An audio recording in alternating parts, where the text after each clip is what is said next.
Okay, we're back here at Joondalup again today to go through another potential test route,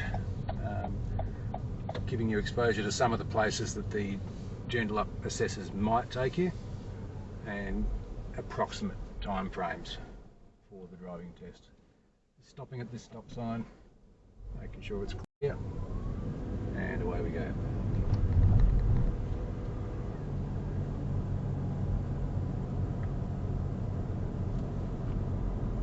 Just making a right turn at the first street here. Just waiting for oncoming traffic.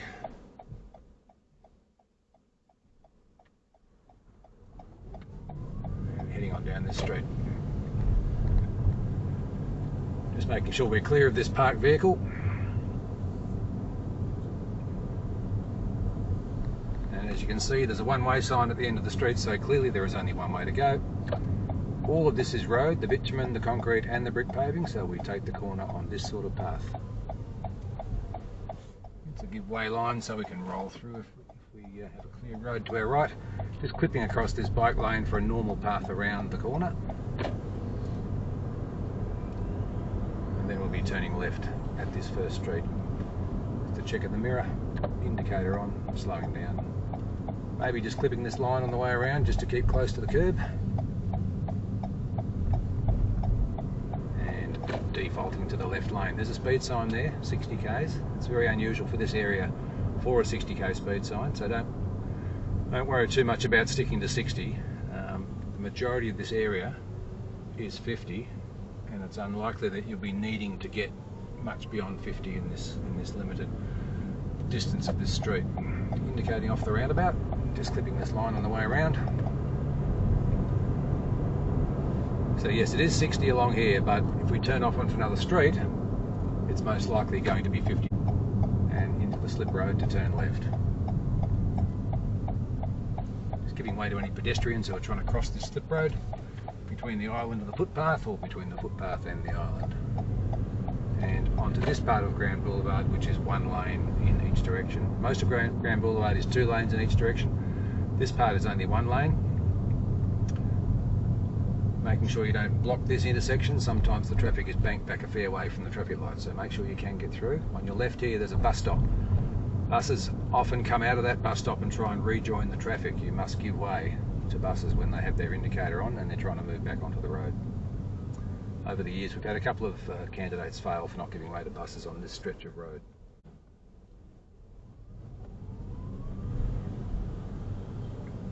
Okay, the road branches out to 2 lanes here. The natural lane to follow is the right-hand lane here.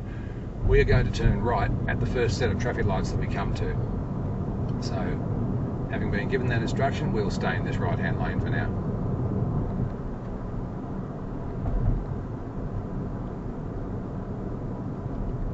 Now these traffic lights down here sometimes have a right turning arrow, sometimes they don't. Sometimes they can change midway through the green light phase. At the moment they're just a green light without the arrow, so one car has moved out, it's going around now.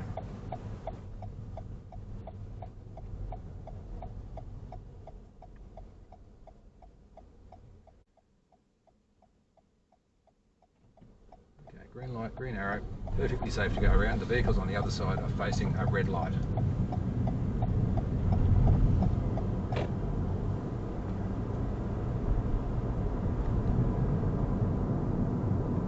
Okay, we're still in 50 zones here. There's a long downhill stretch.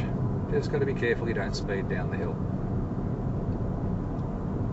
Don't pay too much attention to the speedo on the dash cam, because that's running off a GPS which is more accurate than the car speedo. The car speedo always overstates by a little bit, but I'm driving according to what my car speedo tells me. Now we're going to turn right and then we're going to turn left. Because of that, I'm going to choose this lane so that I'm in the appropriate lane for the left turn after I've done this right turn. So typically in the test I've been given a double-barreled instruction, turn right at the lights and then take the first street on the left.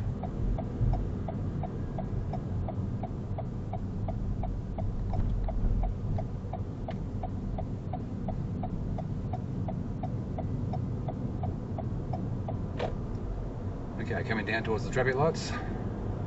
This little bay here is not the left turning lane, it's just past here. Check the mirrors, into the turning lane and then onto the brakes. Okay, now here we have a pedestrian who's trying to cross the road. We offer him the opportunity to cross. We don't wave to him, but we just make eye contact. Because we are a turning vehicle, and the turning vehicle gives way to pedestrians who are crossing the road that you're turning into, except at roundabouts.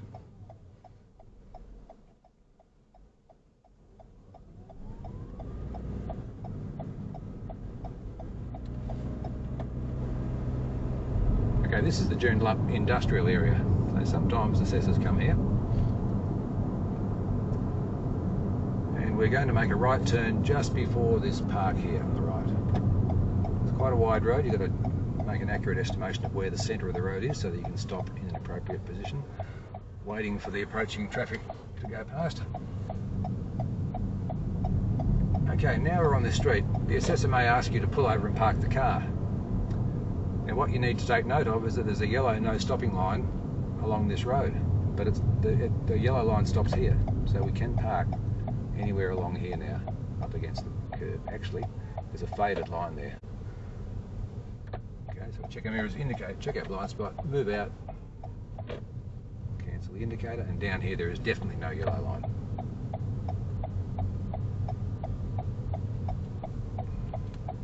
So just parking next to the curb. Into the appropriate gear, park for an automatic, indicator off, leave the car running. Now at this point we've finished the first section of the test, and then we would launch into, in this case, the left something behind exercise. Now left something behind requires you to follow the assessor's instructions. They will get you to drive away. At some point they will tell you that you've left something behind and you need to return to where you originally left from. So here at the park, halfway along this road, we would drive away, maybe we'd go down the street, turn the corner, and then they would tell us you've left something behind, you've got to go back. Because the idea of the left something behind is to get you to turn around twice and get you back to your original position, simulating a real life situation where you've gone to someone's house and left something there and had to go back. Now we need to come back to the same side of the road, facing in the same direction, so you need to turn around twice. So we would go down the road, turn the corner maybe, and then they'd say you've left something behind. Then you would have to work out a way to turn the car around once, come back towards this area, come down the street, past where we are now, turn around one more time, and then come back down this street and park here again. Okay, so we're about to do that now. You can use driveways, laneways, you can use side streets, whatever you can do to turn the car around safely and legally. Okay, we're going to move away. Check our mirrors, our central mirror, our right side mirror. Check our blind spot over our right shoulder. If it's safe, we move out. Okay, we move out past the parked cars here. And we're going to turn right at this corner. So we position ourselves close to the centre of the road without being over it. And come down, right down to the corner so we've got good line of sight up and down the street. Okay, it's clear. Away we go up this road. Now at this point you might be told you've left something behind. So now we need to find somewhere to turn around. There are driveways. Just going to go past this parked car, check our mirrors, indicate, check our blind spot, move out, go past the vehicle, just check the driver's seat to make sure it's not moving, indicate back in. And we might just turn around here at this side street. Now whether we do a U-turn or we drive into the street is going to depend on how much traffic there is around us. Yes, there's a vehicle in the intersection, so we're going to complete our turn, go into this street, and then try to find somewhere to turn around. It's a bit complicated, but sometimes these exercises get a little bit complicated. You just got to keep your cool, remember where you are, and then make your way back. Okay. Here's a side street, but unfortunately we've been thwarted again by having a car behind us. We can't do a hook turn when there are other vehicles involved. But here we go, we can use this driveway on the right.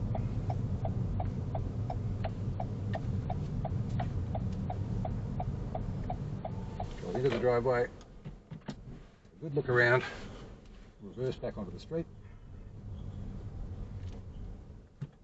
check our mirrors, indicate right, check our blind spot over our right shoulder, move away, cancel the indicator, and now we're going to turn right.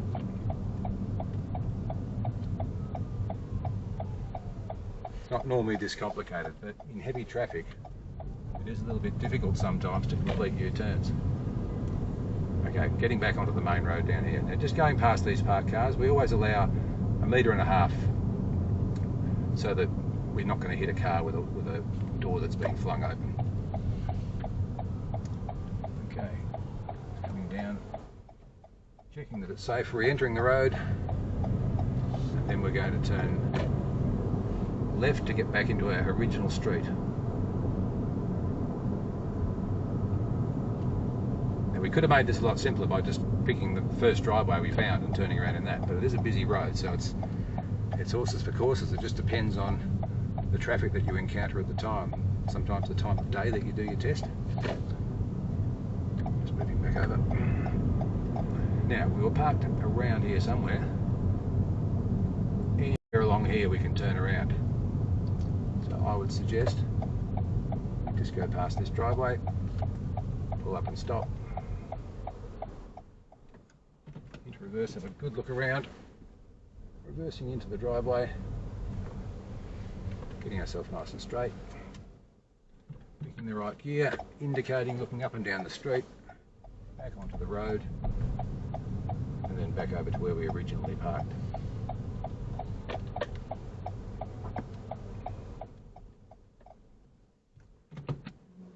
And that is left something behind. Okay.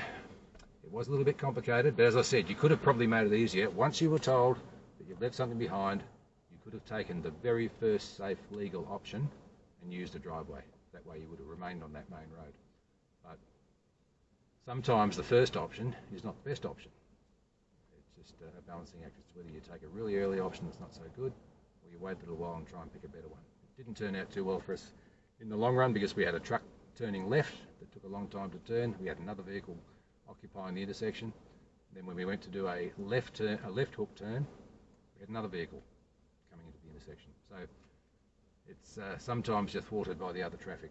But you just got to think on your feet, come up with plan B, and execute the exercise safely and legally. You're trying to just maximise the number of ticks you get and not incur any crosses for bad driving. Okay. We're now moving into the third section of the test. This will take us from where we are now to a location where we'll do another exercise. So we're moving away. We check our mirrors, central mirror, right mirror. Indicate right, check our blind spot over our right shoulder and move away. No need to steer out sharply because our path is just directly down the street. There are no parked cars. And we're going to turn left in this corner. Just using the curb as your template.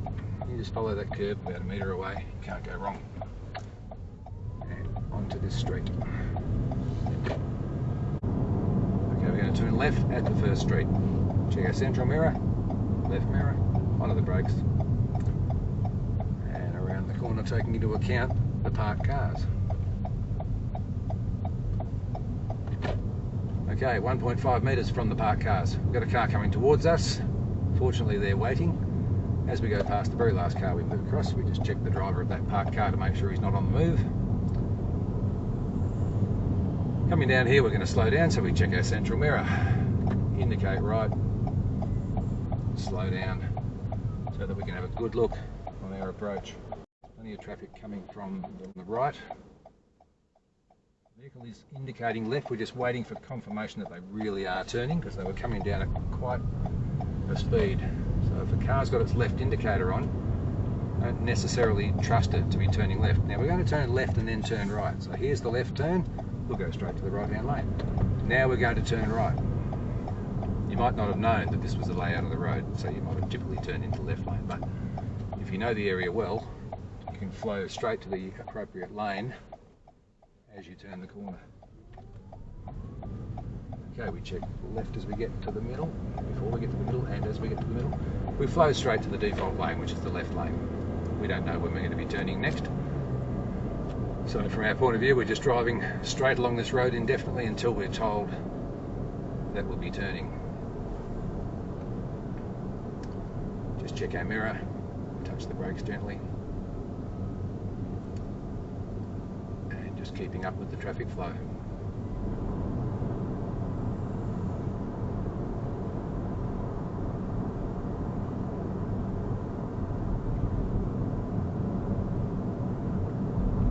Now round about now, the assessor may give you an instruction to say that you will be turning right at the first street.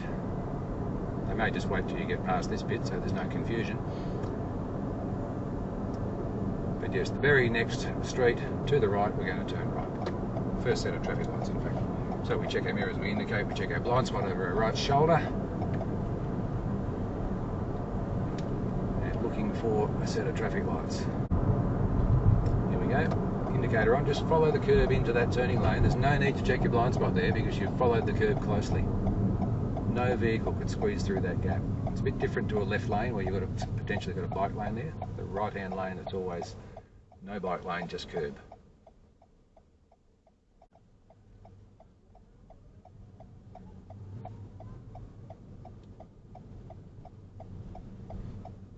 Okay, just moving into this commercial area here. Most people that know Joondalup would know the big green shed known as Bunnings there on our left. We'll be coming back to there a little bit later on. And at this roundabout we're going to turn right.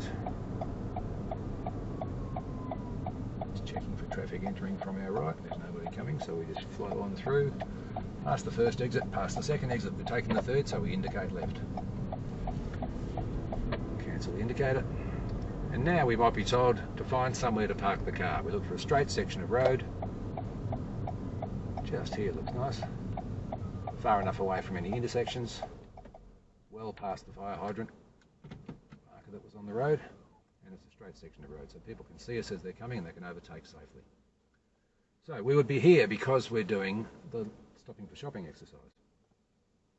Now this exercise, in this particular case, will entail two manoeuvres, one of which is a turnaround manoeuvre, and the second manoeuvre will be a parking manoeuvre, most likely a reverse parking manoeuvre in a car park between the lines, and maybe between cars, maybe not. Alternatively, you may be taken directly to a car park without stopping on the side of the road first, without having any instructions told to you, and the first thing you might do in that car park is park the car, probably a forward park. Now that would constitute the first manoeuvre of the stopping for shopping exercise. So following that, you would then be asked to get the car out of that parking space and then go and park somewhere else, doing an alternative parking manoeuvre. So if you've driven in first and done a forward park, then you'll be asked to do a reverse park, or vice versa. Okay, we're going to move away from here, turn the car around. We've been told to go back in the opposite direction. We'll be given instructions on where to go, but it's most likely going to be somewhere like the Bunnings car park. Okay, we check our mirrors, we indicate, we check our blind spot, we move away, we cancel the indicator. And now we're looking for somewhere to turn around. We could have used that little side street if we were quick enough, but here's a good spot on the right hand side. A huge sort of loading bay area. So we can use all of this, nothing to say we can't. It's like a great big driveway. Really sensible place to turn around. But now we've got to re-enter the road, so left indicator on, check over your shoulder, have a good look, looking around the pillar so you don't have any blind spots. And back on the road, cancel the indicator. Now there's the big green shed in front of us. We're going to go down there and we're going to park somewhere in the car park. The assessor will give the instructions, so straight ahead through the roundabout, and we've got cars coming from our right. Here's our opportunity. Straight through, past the first exit, indicator on so the white car over there knows what we're doing. Cancel the indicator.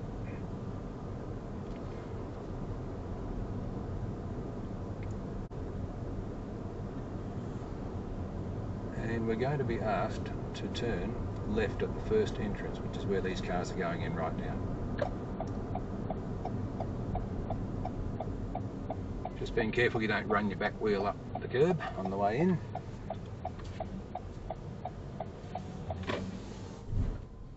And following that van, which has just turned left up at the top of the hill. Now this is a pretty challenging place to park. I mean, Bunnings is a pretty busy car park, and there's always a very good chance that somebody is going to be coming up behind you just as you're preparing to do a reverse park. So it's not my favourite place to go and do a park. Now, I've also heard anecdotally that people have been asked to park in reverse on the right in this car park.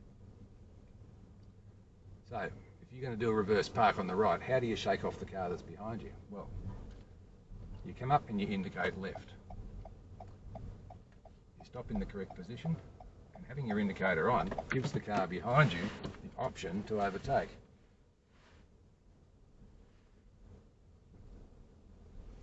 Right, we're just using the 3-line method.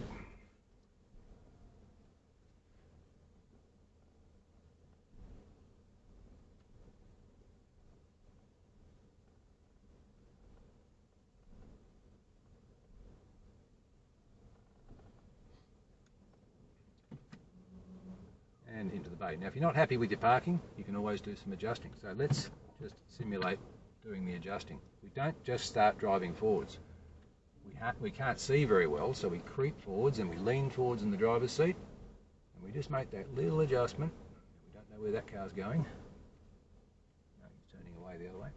Just make that little adjustment, straighten up, straighten your wheels up before you stop. Have a good look around, reverse back. If you've got a camera, don't be using it too much, but a good time to use the camera is when you're just contemplating stopping. You can just verify that the back of the car is in the correct position to stop in the bay. And that's it. Now, as I said, this is a fairly complicated one. Usually, you would go to a quiet car park without too much prospect of cars coming up behind you to give you a hard time when you're trying to reverse. But even though it's meant to be a standardised test, sometimes you do go to places that are a bit more difficult than others, and Bunnings can be challenging. So come down here and just have a practice, just so that you don't freak out if you get brought here. Okay.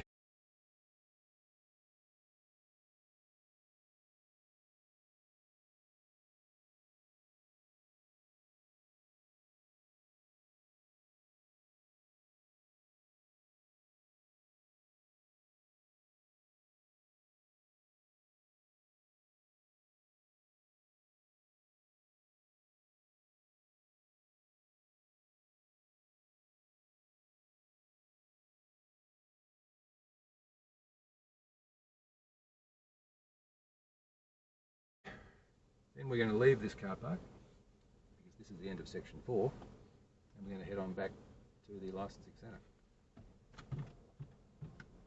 Again, being very careful as you creep out.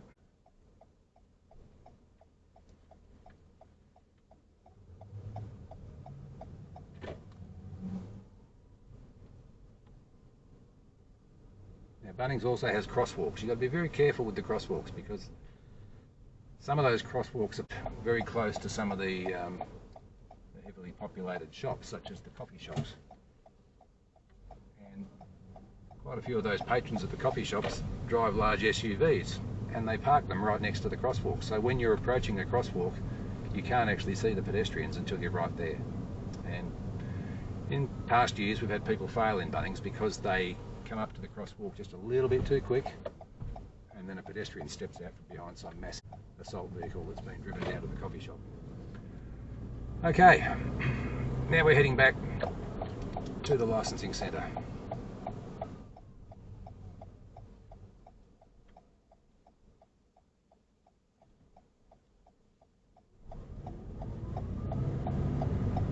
Okay, turning left up here. We've got a choice of 2 lanes here. We'll take the left-hand lane because that will bring us around the corner in the left lane.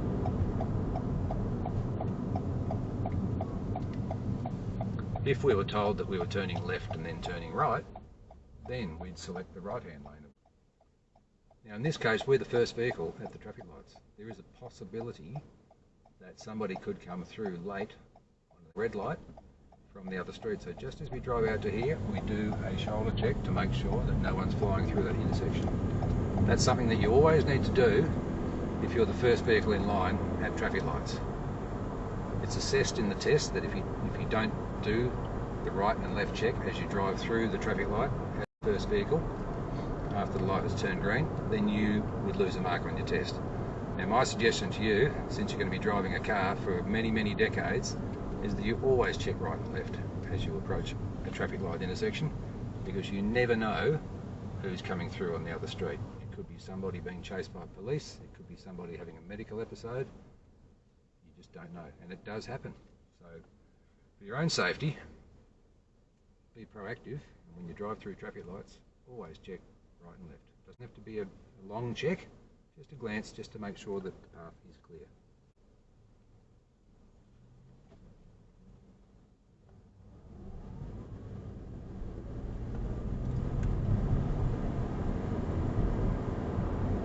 Okay, so the assessor will probably let you know that they want you to turn right at the traffic lights.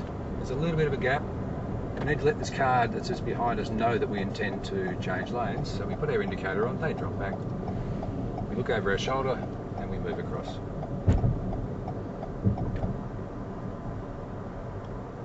If we just sat there without indicating, that driver wouldn't know that we're attempting to move across, and they may close up that gap and make it very hard for you. So you can use your indicator as a bit of a weapon just to help you to get across into the lane you want.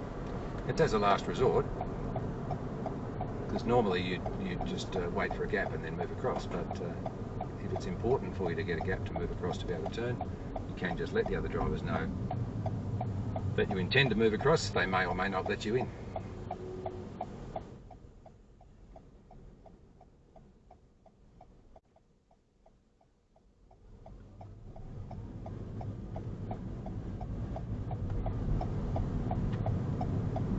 Okay, we're just going to default to the left-hand lane here because we don't know what's happening next. We've just been told to turn right.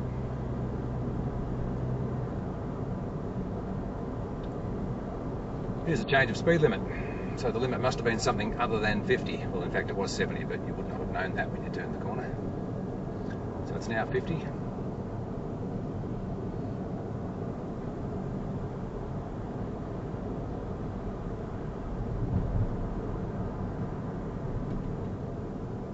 Now you'll probably find that nobody does 50 along here, so it's a little bit of a challenge to keep on the limit because the other cars tend to drag you along. You've just got to be disciplined and drive according to your speedo.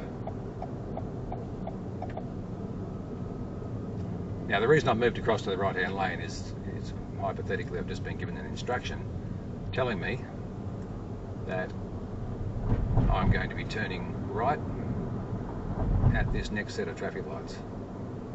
Probably wouldn't have been told until I'd got through that set of traffic lights because it may have been confusing. So yes, we're turning right at the traffic lights. Now it's important to note here that there is a Form 1 lane sign. The two lanes here become one. The dividing line finishes just here. Here's the merge point. We're moving across to that lane. Check your blind spot for the merge point, just there. So you're checking your blind spot and simultaneously moving into the right-hand turning lane. Now, there's no arrow, so we'll move a car length out into the intersection. Wait until it's safe, because there's no arrow, the traffic coming in the opposite direction has the same colour light as us. We're facing the green light. There's a big enough gap, so around we go into this area, which is not really a merge point for us in this situation. We're turning the corner all by ourselves, occupying the middle ground through there. So what side were you going to check if you were going to check a blind spot? If you want to check your blind spot there, yes you can, but you've got to be positioned on one side or the other of that merge area.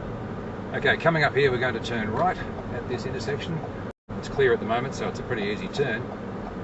We'll just turn just before we get to the midpoint of the intersection. Assessors tell us that the correct path for turning that corner is situational, but depending on the traffic that you encounter there at the time, you may have to change your positioning on the road so that you and the other driver can get around. But have a word to your instructor about that. This is the end of your driving test. Okay, so we just want to find a place to park the car.